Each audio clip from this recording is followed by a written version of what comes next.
Welcome to the New World, thorough conversations in times of change. My name is Martijntje Smits and today I'm talking with Maja Vodopivec, and she is a university lecturer at Leiden University College. And we are talking about the perspective of peace studies, and we'll also be talking about a controversy around a film, Russians at War, that could not be screened in the Netherlands.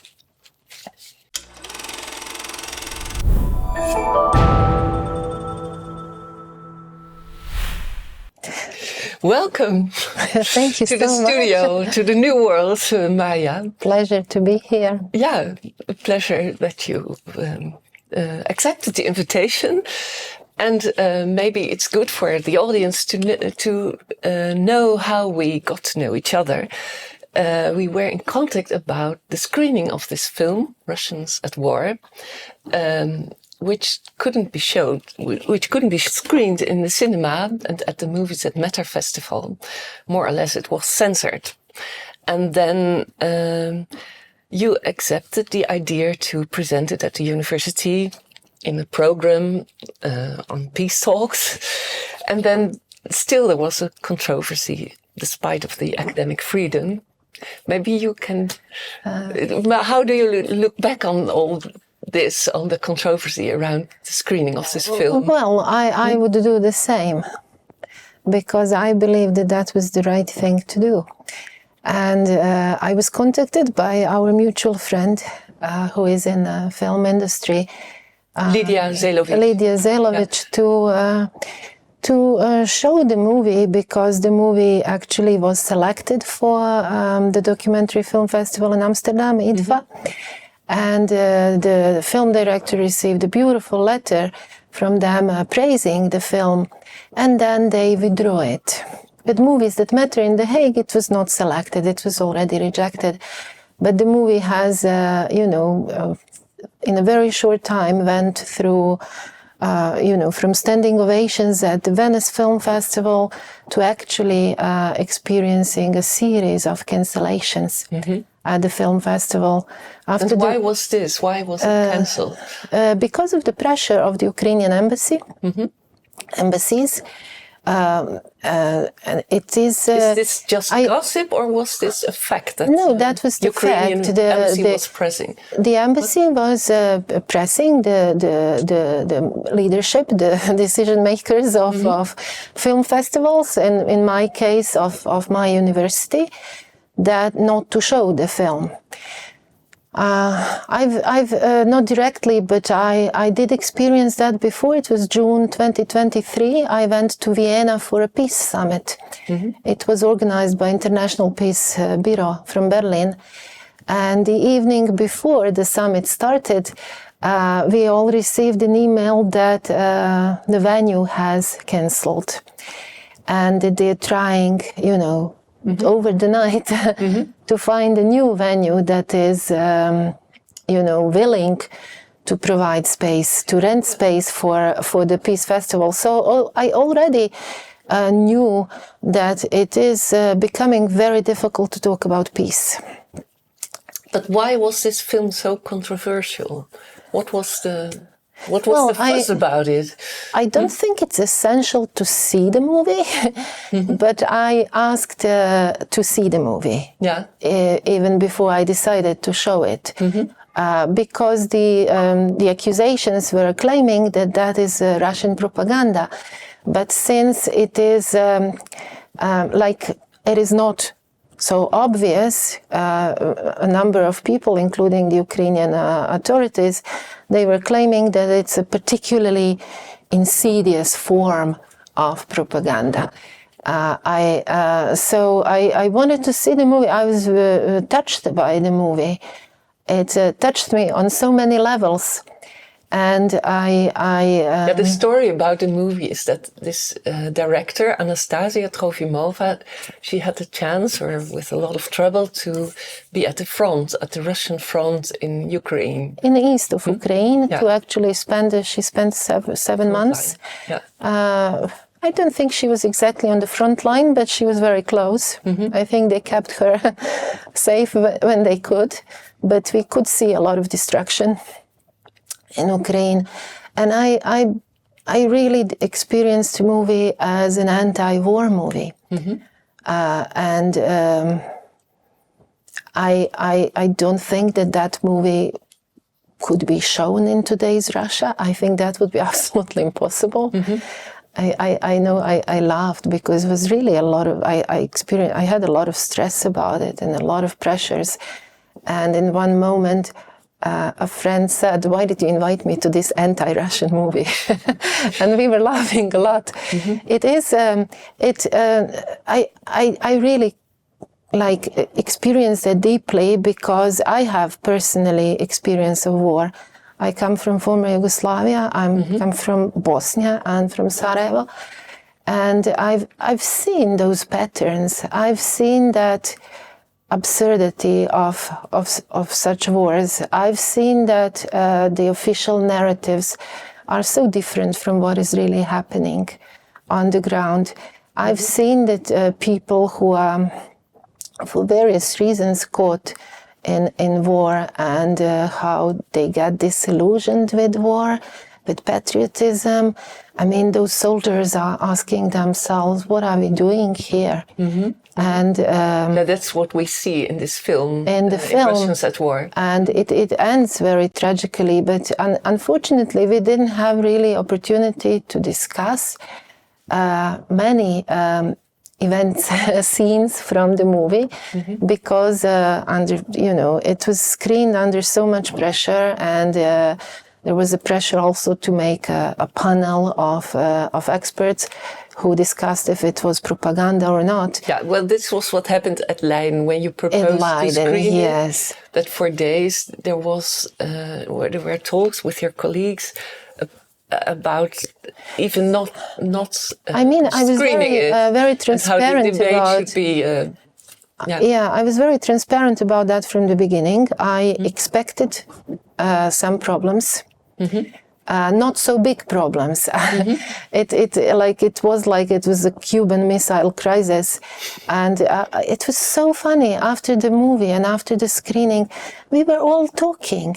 It was suddenly like everybody who was in that hall was tense and stressed because it was. Even people were under pressure not to come to the screening, and students and guests. And then suddenly you see that everybody is talking. And then, I think you asked, where are the drinks? And we did not even think about what would be normal for such sort of an event. A normal format is to watch the movie and then to have a Q&A with the film director if she's there. But there was a big pressure to organize a panel. What was the stress about? Why was this so stressful? And how does this relate to academic freedom? So the idea that... there was a lot of pressure, outside and inside pressure to cancel the screening, that's not something we should do, that the film is propaganda. I was really surprised. I was surprised even with some of my colleagues who commented on something they didn't see. And I was wondering if they would allow their students to comment on a book they didn't read. And also, even if it is propaganda, we should have enough capacity, intellectual capacity, to understand and to talk about it. Exactly, and but I knew, I saw the movie, but even before, I just know that narrative. When you try to humanize the enemy in any way, or you try to criticize the official dominant narrative in war, you are very quickly labeled as a traitor. You are not a patriot, because patriots are very loud. Rarely, it's very rare that victims are loud, but usually people who also profit from that situation are very loud. They are the biggest patriots. So I think I operated from the patriotism.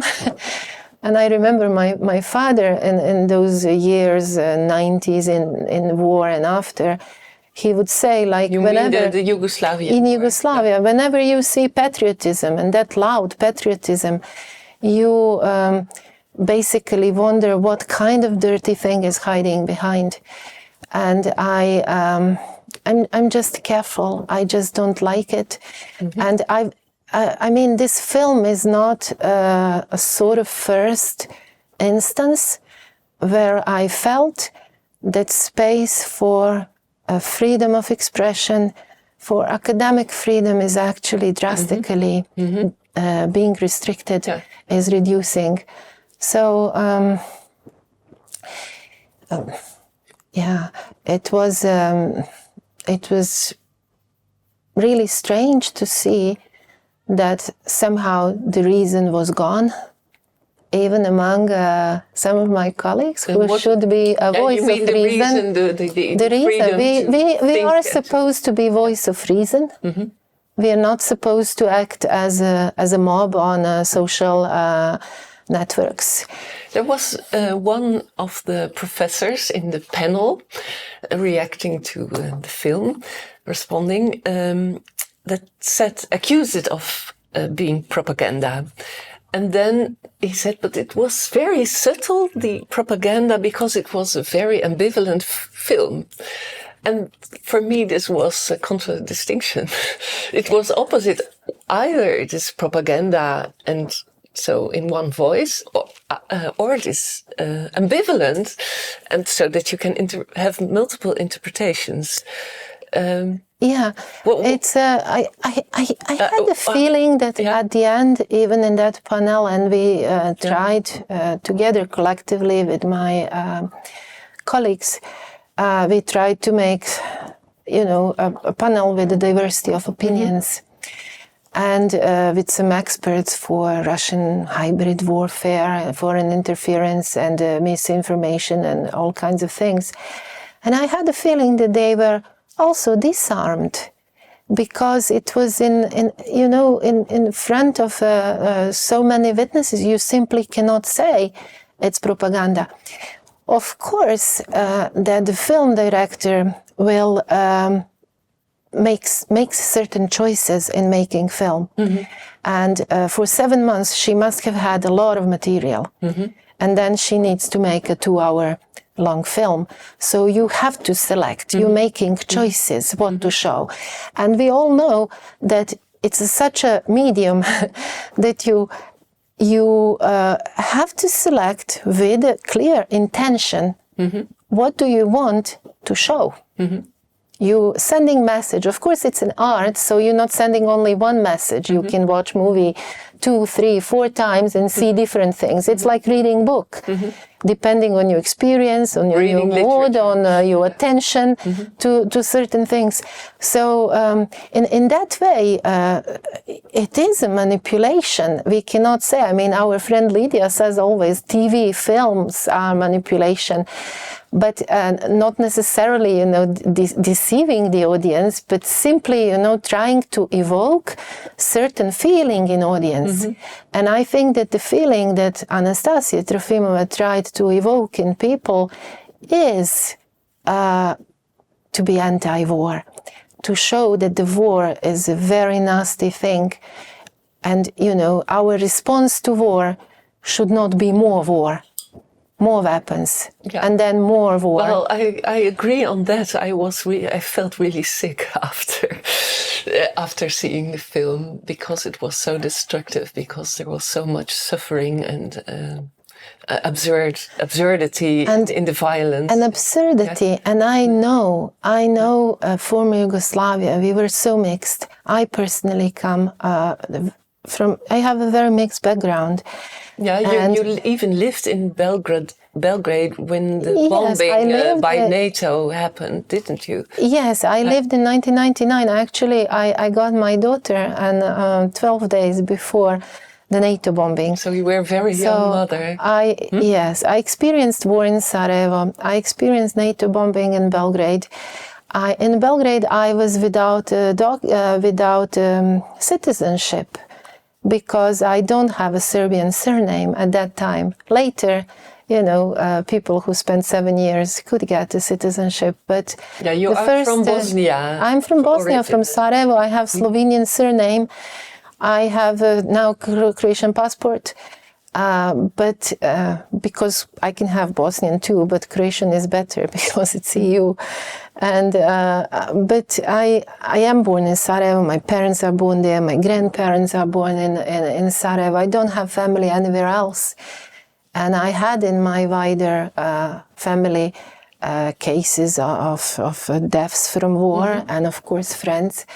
And I know that how absurd that was, and I think that we as citizens, but also our politicians, actually have duty to prevent war. I've listened to some people 30 years after the war ended in Bosnia, and they said we could have prevented and we had a duty to prevent, but we did nothing. I really believe that our politicians' duty is to work on preventing war. So their primal duty should be that. Absolutely, because I don't buy that we are going to be safer and more secure with more weapons. I believe that is a very wrong tactics. Maybe you can say it's naive, but I do think that that's not the way to go. And diplomacy is gone.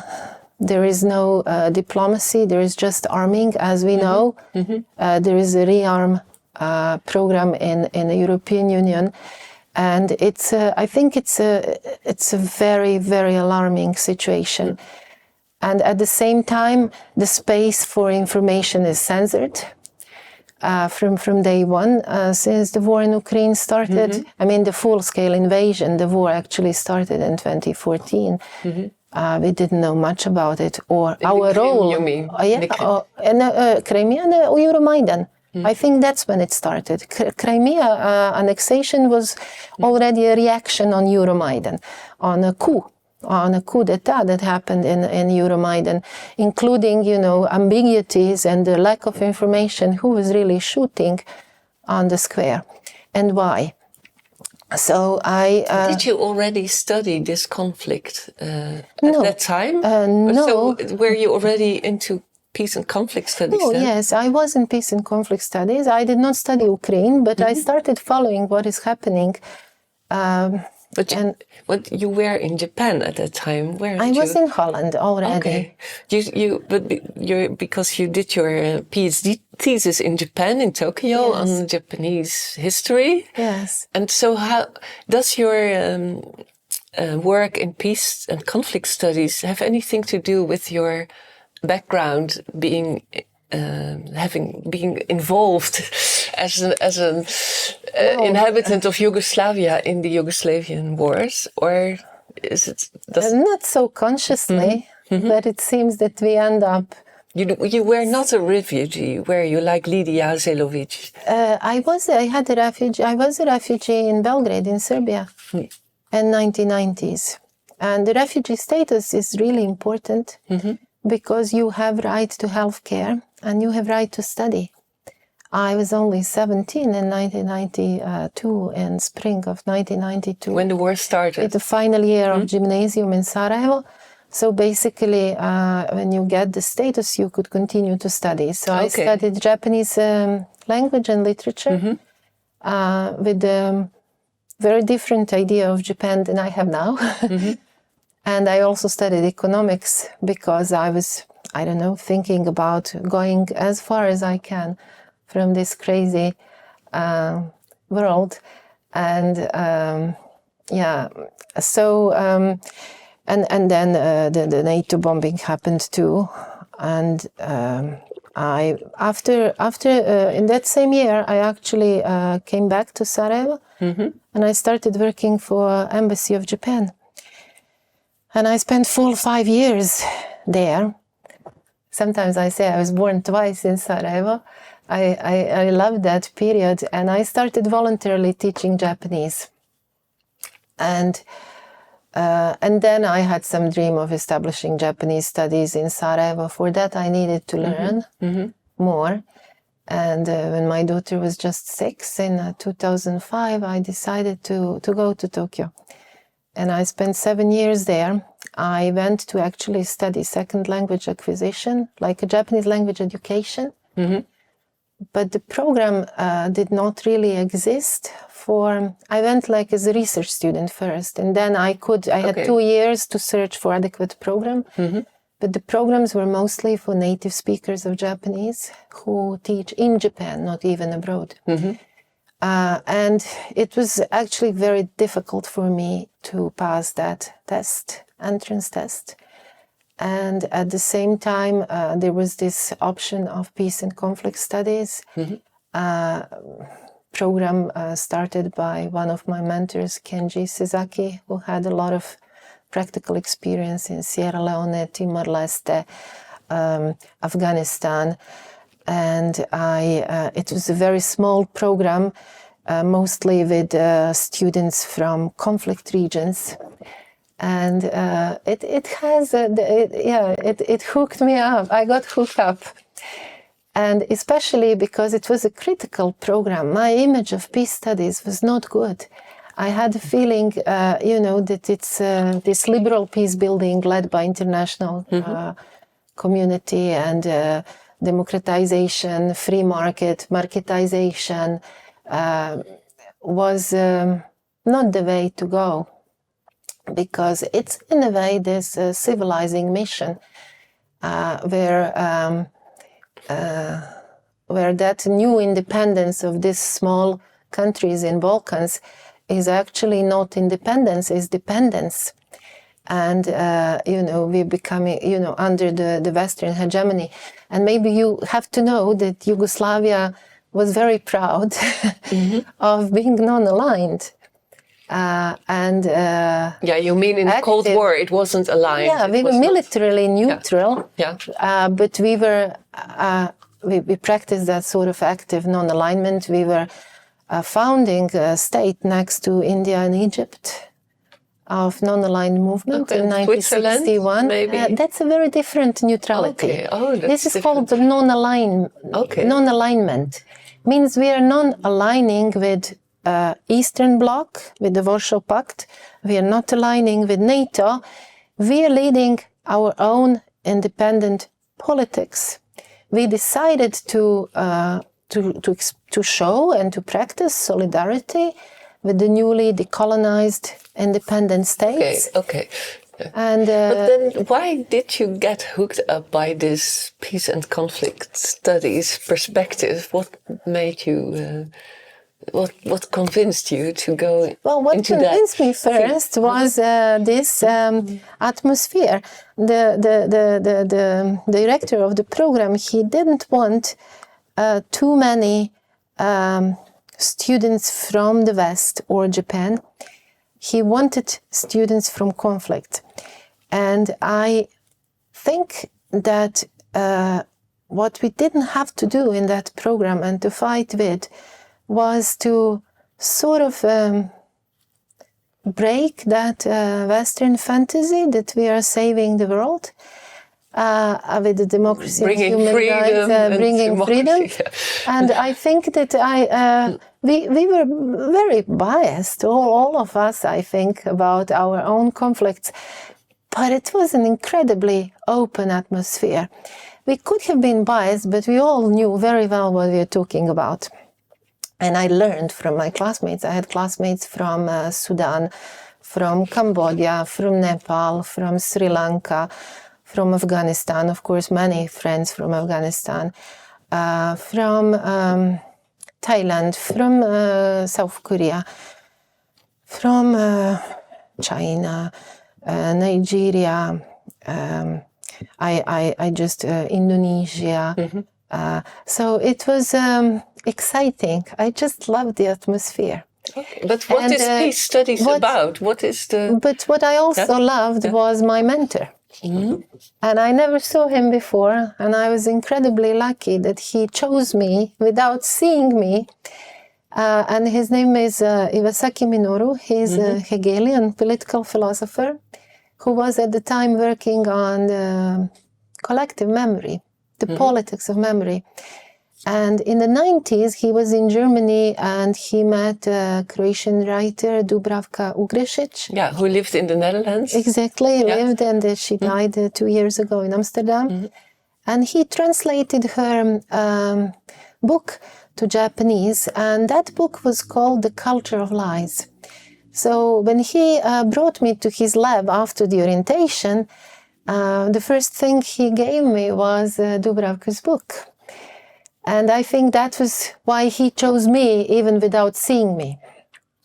Because he liked Dubravka. He liked Dubravka Ugrešić, who was very critical to nationalisms in former Yugoslavia. Those nationalisms were very harmful for our people. And but those nationalisms and creation of small nation states were supported by the West. That was somehow equalized with the democratization and promotion of human rights and, of course, free market. And now 4 or 5 of those states are already members of a NATO military bloc, which I think for Yugoslavia, if we stayed one country, would have been absolutely impossible. I think we always had a pro-European orientation, but absolutely not being a part of military blocs. Yeah. So the non-alignment is completely over?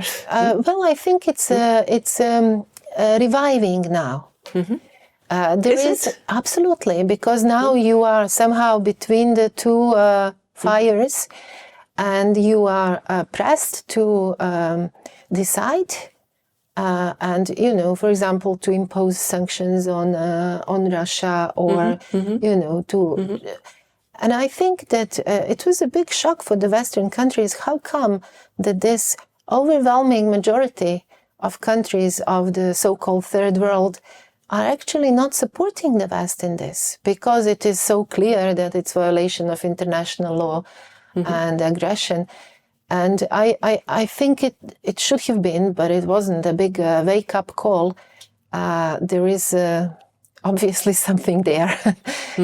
But what I was most proud about Yugoslavia was that we actually, in that period, in the 60s, even early 70s, there was this feeling of hope and the feeling that we can hold our destiny in our own hands. Someone else is not deciding with Tito on our destiny. And but was Tito very important in this? So the person of Tito, when he died, I think that persons are important. This was broken, maybe 10 years after his death. He kept it together. I don't know. We also failed. But we had some, as you know, Yugoslavia allowed for free democratic elections, the Communist Party. We had one-party system, but they allowed for democracy and for establishment of democratic parties, multi-party democracy, and we actually got war after the democracy and elections. There was no war there for democracy, but we had democracy, and then democracy brought us war. But after Tito died, the nationalism became more...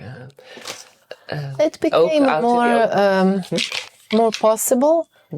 That's what I wanted to say. There were parties with the Yugoslav orientation, reformist, not only Communist Party, and they were promised some sort of help from outside, especially from the United States, and that help never came for that option. I believe that we couldn't have done it by ourselves. I think that it was important for the, conservative, anti-communist forces in the world, elites, to break up Yugoslavia. And I deeply believe that that played. That's interesting because we in the West we interpreted the dominant interpretation of the conflict is that it came from within. So that's the Slovenians they all those nationalities, Slovenian, Bosnian, Croatian, they wanted independence. Say it started. Yes, but Slovenia, we did not have a long war in Slovenia, maybe 1 week long war, because Slovenia is ethnically homogeneous. The problem became that who is we? It's not all of us we. Who is we? Who is in Ukraine? It was a deeply polarized society, deeply divided society about the views of the future. And in the moment when you try to ignore certain side, to sideline, to ignore, and then you have a problem. We could not agree on the future of Yugoslavia. I do believe that it's like a marriage. You can't keep someone in a marriage by force, but it can become quite nasty when it gets to the court, what belongs to whom. So I just we were unfortunately, media did also the job, and I deeply believe that we were not divided initially. I don't think that was lie, that we lived that brotherhood and unity. But I do think that it got manipulated. And also media did a huge part in that, had a huge part in that. And we come maybe to the question that I was really occupied with, and I still am, and it's about what do we really know about causes of conflict? How do we understand conflict? And I think the dominant view is that was ethnic conflict. That's my students are taught in books and by teachers that the nature of conflict after the end of the Cold War has changed, and they became more internal conflicts, and that one of the most important reasons for that conflict is that cultural argument. Ethnic differences, religious differences, can be civilizational differences. In the 90s, there was this famous book by Samuel Huntington, Clash of Civilizations. Now, perhaps nobody is not even questioning if, we have like a Chinese civilization, Orthodox civilization, Western civilization. But I believe that view is wrong, that we can explain conflicts differently. But we don't, because how you understand conflict, what you know about it, is first important for the solutions imposed. And also there are certain power relations behind. So there is a knowledge. Knowledge is not neutral. Knowledge is not objective. I'm not saying that we should relativize the facts. Facts are facts. Always. That's very dangerous to relativize the facts. But how we explain what we know is not neutral. I had wanted to ask you, what can we learn from peace studies? So what's specific about your what you teach at the university? But this is you already answered this question. So this is how you look. How you look at conflicts is there are multiple ways, you say, to look at conflict. To understand conflicts, and what is important is the question of knowledge production. And the knowledge. You should explain me. So, what has knowledge production to do with what conflict? kind of knowledge are we producing about the conflict? And behind that knowledge, there are certain power relations. So you are producing and reproducing certain understanding of the conflict, and at the same time you are producing and reproducing certain power relations. Okay, so in relation to the Ukrainian war, the dominant knowledge production is about Russians being aggressive invaders. That's also cultural essentialism. It's an example of it. Yeah, I was shocked with the narrative that has emerged over the night in the West after the invasion in February 2022. We suddenly introduced language of civilized versus barbaric. And it really reminded me on the 19th century imperial language. Because that's how colonialism and imperialism was justified, that the Western powers are more civilized. And Japan, of course, in Asia, is more civilized because you have this linear understanding of history where, past, present, future are clearly delineated, distinct, and then all people are on that linear line of progress towards civilization. Some are more advanced on that path, and some are lagging behind. Those who are lagging behind are less worth. They are inferior. So those who living are more in advanced Africa or are India. Civilized. Exactly. Those who are civilized can tell to the barbaric ones how to modernize, how to develop, how to live, and regardless of the fact that we ignore that was a very violent process. But do we look at the Russians as barbarians? Maybe I think we do. We look at the Kremlin as very. There is for many years. I had students who would say or read, and there are a lot of academic papers. Now we come to the knowledge production that actually say that Russians are not susceptible to democracy, that they like a strong leader.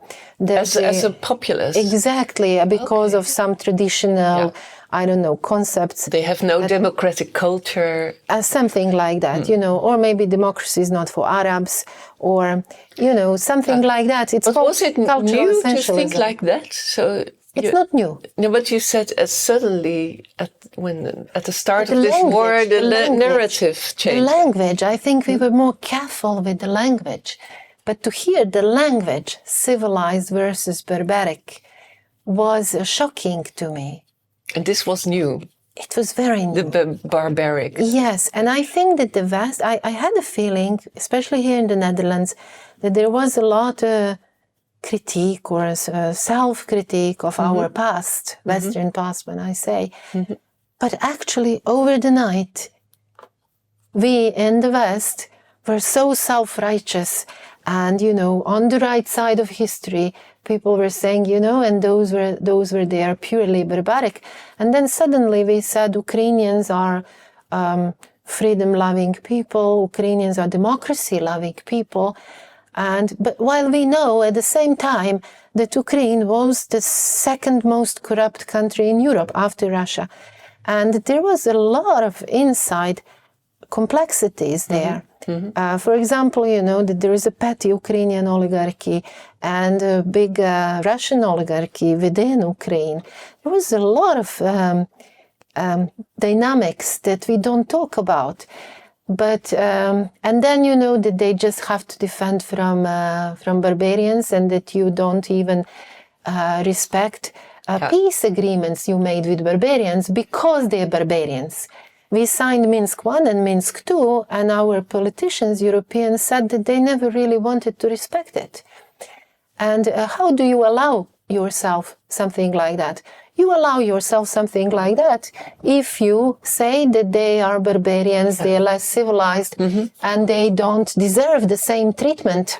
Yeah, but then do your colleagues within peace studies agree on this perspective? Or is this what peace studies scholars do, researching the narratives about peace and war?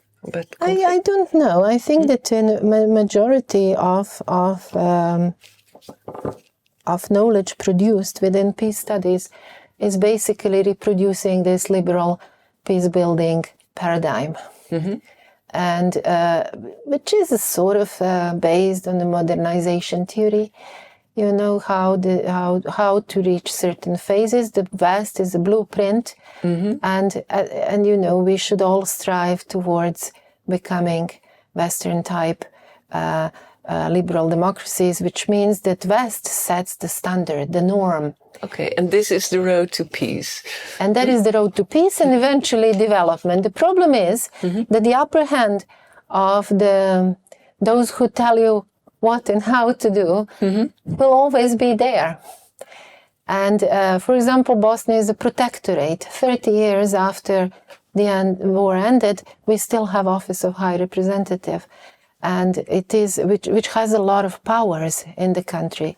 You know, Japan had Douglas MacArthur for 7 years. Bosnia for 30 years has someone like Douglas MacArthur. And what does it mean by who is the ultimate authority then? Well, we have our elections and we have presidency and we have, but the Office of High Representative and High Representative, who is always foreigner from European Union, have a lot of authority.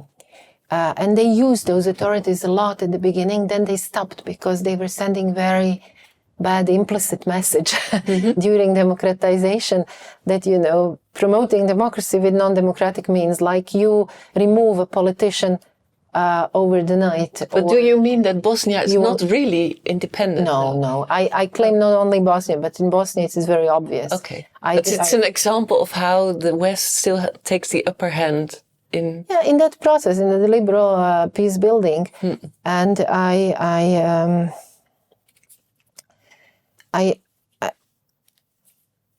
I think that, so you asked me about the peace studies. So I wanted to say that mostly they're reproducing this liberal peace building paradigm with some criticism, which is called post-liberal peace, but still liberal peace. And with this idea that the West sets the norm. And what is what you want to do yourself within this? I wanted first to see in how and if I can counter the dominant explanation of the causes of conflict. Because I somehow,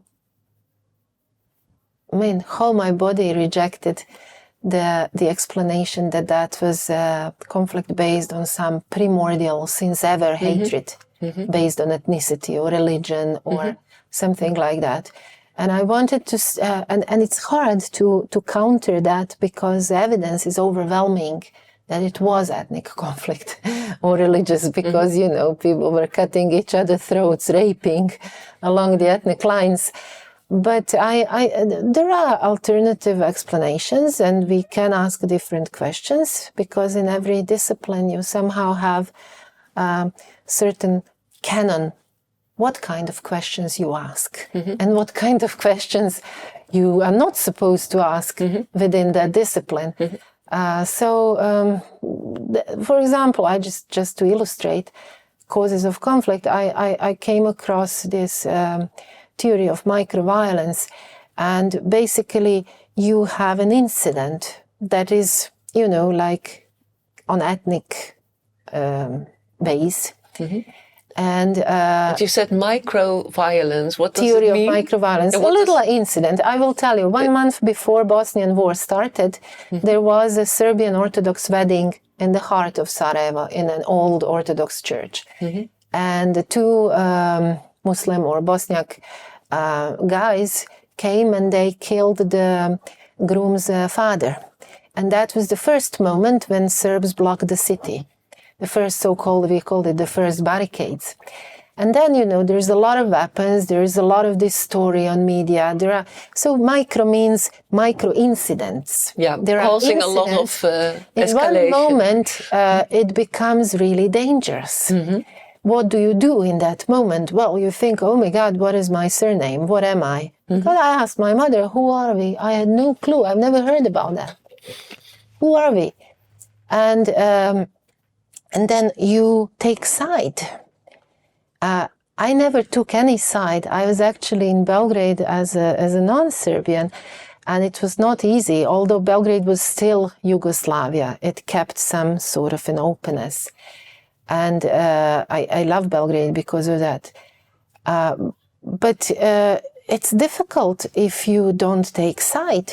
You don't know where you belong. Well, you are a traitor, maybe. Dubravka Ugrošić wrote about that, and I was very Yugo-nostalgic. We have this phenomenon of Yugo-nostalgia. And that time, it was not very good to be Yugo-nostalgic. People didn't like it. They were taking sides because, you get a job, you get food, you get something if you're there and you don't criticize. It means you don't expose yourself to some attacks. And try to criticize, and then you will see how difficult it is. To talk about peace is really difficult. So I wanted to say those micro incidents, and in one moment you take your side, and you see if those incidents are, provocations, are along ethnic line. In one moment it escalates, it becomes very dangerous. You think, oh, what is my name? Then this is my side. Oh, this is my side, then I will go there. So, but what is the theory then about? What does the theory tell you? The theory of microviolence? That is how conflict is caused. Okay. And then it manifests as ethnic conflict. But it didn't really start as a conflict because of hatred, ethnic hatred. It started because how it was constructed and the situation. It's a very dynamic situation. So what do you do? How do you survive? And what do you do in such conditions? You are in danger if you stay on the other side. So because some people will attack you, because they will say your side is doing this and that. So it's better to be on your side, whatever that is. Okay, so this idea of ethnic diversity, or that you want to be with your own ethnicity and hate the others, that wasn't at the start. You mean that's what I want to say. Yeah. So because you didn't feel a Croatian or a Bosnian, but you. I knew that I'm from Bosnia. I'm from Sarajevo. Yeah, I had a very. But it was not a thing to fight for. No, or to hate somebody. You were made to fight for it. I think so. It was constructed because we explain, there is this word, concept of identity. Yeah.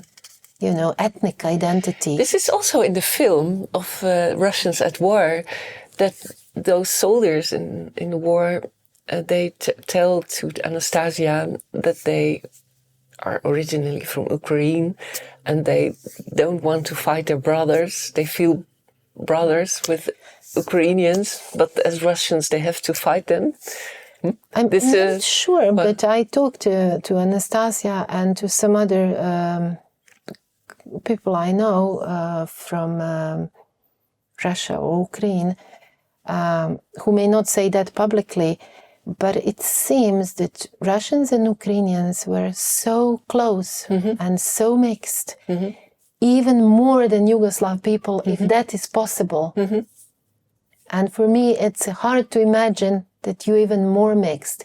They say that there is no Russian family that doesn't have Ukrainians, and no Ukrainian family that doesn't have Russians in it. So somehow it's a mystery how they can become enemies. To me, it's not a mystery. I just explained to you how it happens. And you have incidents. I mean, Euromaidan. Think about Euromaidan and the sniper shots and killed people, and then how it's taken and how it's interpreted. Yeah. And then it starts. Not necessarily. They hated each other. Okay. And there was one, and I'm very sorry that we didn't reach that phase to talk about those moments in the movie. I think that there are a lot of moments of Soviet nostalgia in the movies.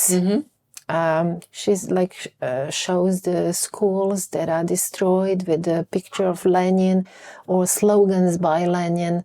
Učiti, učiti, only učiti. Study, study, only study. And those were the slogans. And then there is this scene with an old lady in an almost abandoned, destroyed village. She's receiving the humanitarian aid from the soldiers. And there are some bombs in the background exploding. And she said, "What is it?" She's crying. And she said, "What is this? What is happening? Why is it happening?" And she says, "We were taught to love each other." And she said, in my school, every classroom was representing one Soviet republic. And she said, I was Kazakhstan, and she's crying. And I could relate to that because in Yugoslavia, we were also taught to cherish, to love our diversity. And together we are stronger and more beautiful. Oh, and this was the Soviet nostalgia, the nostalgia to the multi-ethnic country. Yes, yes. So it's different from Russian nostalgia, from a Putin who wants to have... It's different from restorative nostalgia, from restoring the empire. You have, there is a lovely book by Svetlana Boym. It's called The Future of Nostalgia. And she distinguishes two types of nostalgia, reflective nostalgia and restorative nostalgia. I think in case of Yugoslavia, Yugo nostalgia is reflective. It means it's a space for critique of what we have in present. We remember former Yugoslav times because we remember brotherhood, unity, we remember, beauty of our life during Yugoslavia. And we are criticizing the present. Memory is always about the present. So we remember with the politics of the present. So creating a space, so it's not so much about what we lost, but it's about what we got instead. And a lot of misery. And I think nostalgia for Eastern Germany is quite similar. And then in case of especially Russia or former Soviet Union, you have reflective nostalgia that is criticizing, the marketization, neoliberalization of space, and people lost all kind of security, social education deteriorated, healthcare, jobs, they lost with jobs. But there is this restorative nostalgia, which is about restoring the power. And that's why I think Soviet nostalgia is probably the most complex, because you have a combination of the two. Yeah, is it also nostalgia to communism? Well, obviously not. Or to... I wish. Yeah, okay. I wish. I wish. It's a nostalgia. That's a topic for another interview. But we only have a couple of minutes left, and what I really like to ask you about your own department, the Leiden University, and because you told me that, you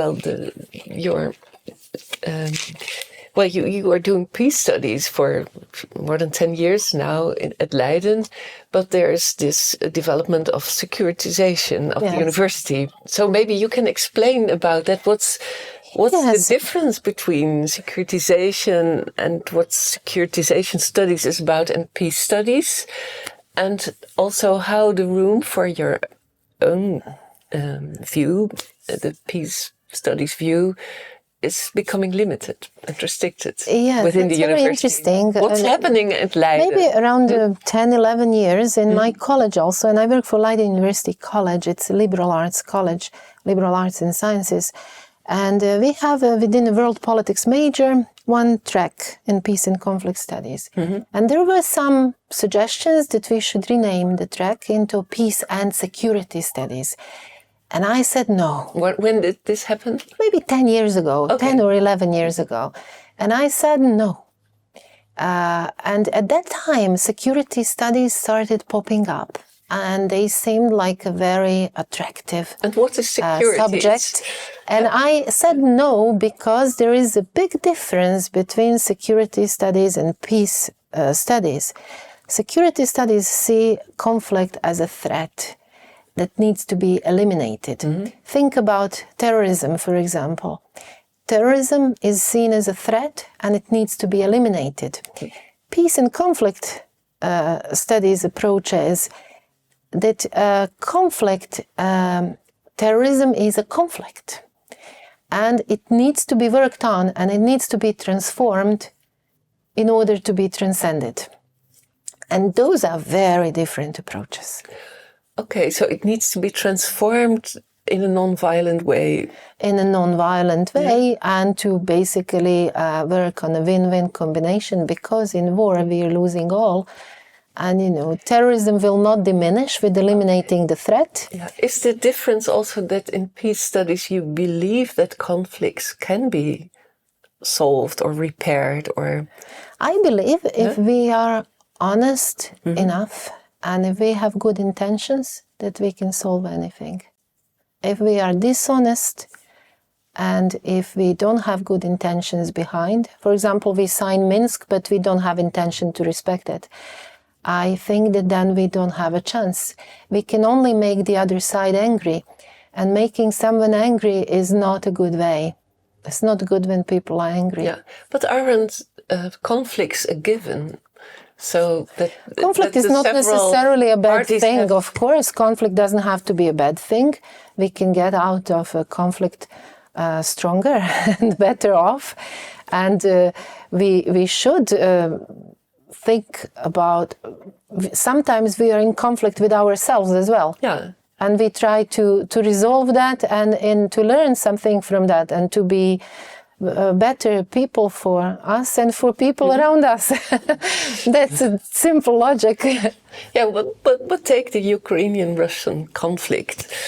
Well, there are multiple conflicts within that conflict, but one of the main conflicts we see is that Ukraine says, well, we want to be part of NATO because that will help us to and the Russians, the Kremlin said, well, we don't want NATO in our backyard. So this is it seems an unsolvable conflict. Is it yes and no?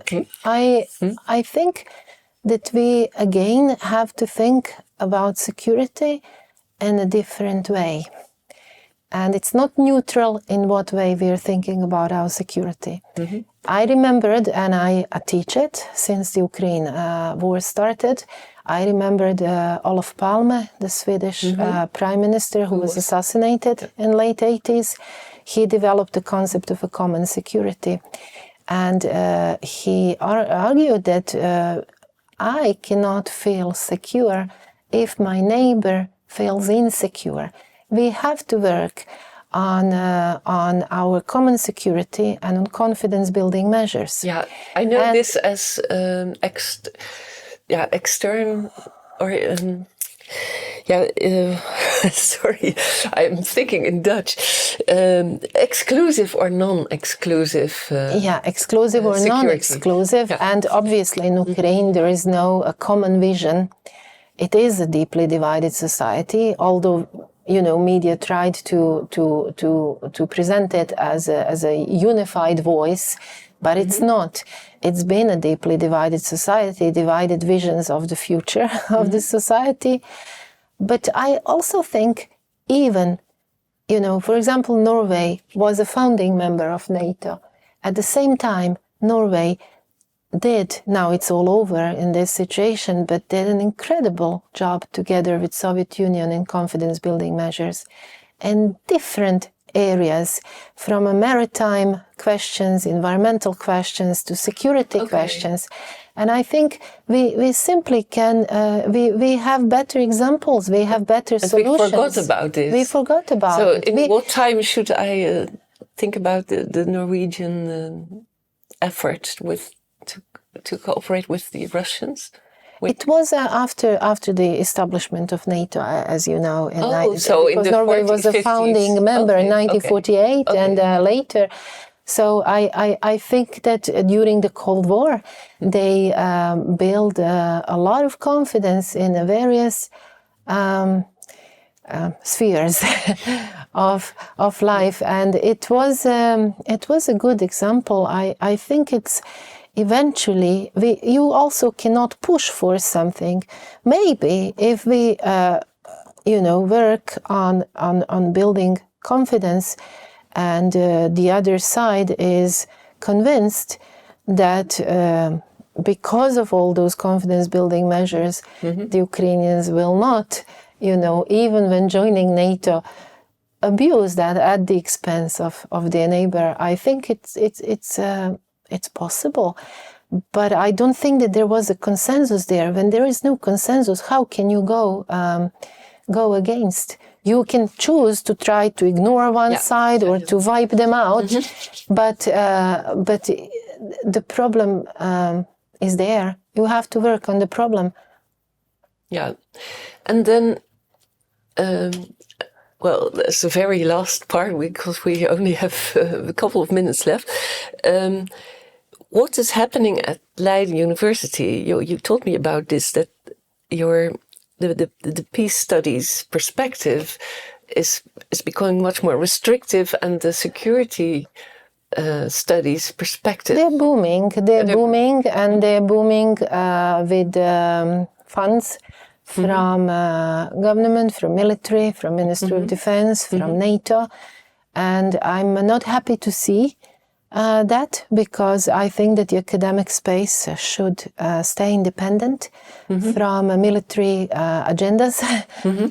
And it has its name when you have such a connection. It's called military academic complex. That is not new thing.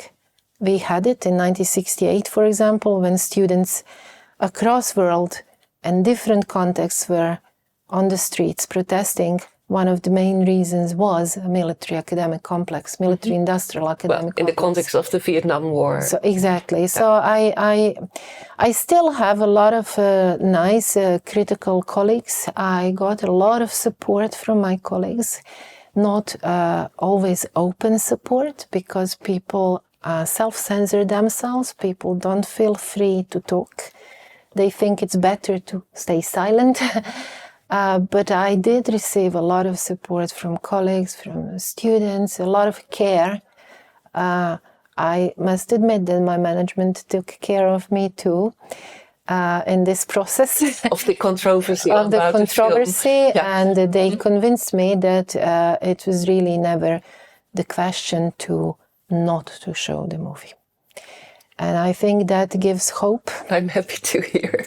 That gives hope. But then in times of war, of a coming war... But who will dare in the future to do the same? Even I'm thinking about it. Yeah, shouldn't university have the space to think about alternatives for the war? So for me, it's quite disquieting that university changes its discourse towards this only security studies. People get promoted because there is money that is coming. For a very long time, you basically need to bring money and a grant, and grants are given with certain agenda.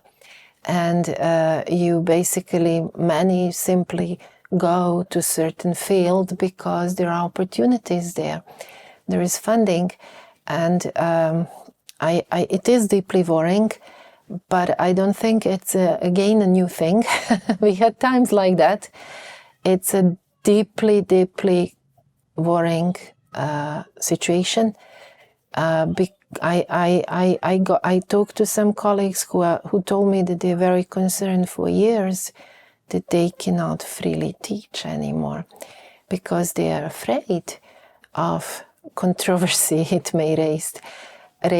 But we have to, I think we have duty to actually speak up. And I'm open to change my opinion with new information. I always say to my students, I might be completely wrong, but with the information I have, with the evidence I have access to, this is what I think in this moment. And I think we should all change opinion with receiving new credible information and not simply behave as a mob that is commenting on something they didn't read or didn't say. Yeah, well, those are beautiful last words. For now, I would think they're very much within the spirit of academic freedom at last. Thank you. Yes, let's hope. I think this process about the screening, actually, as much as it was stressful and difficult and shocking in times, has also given me hope. There is resistance.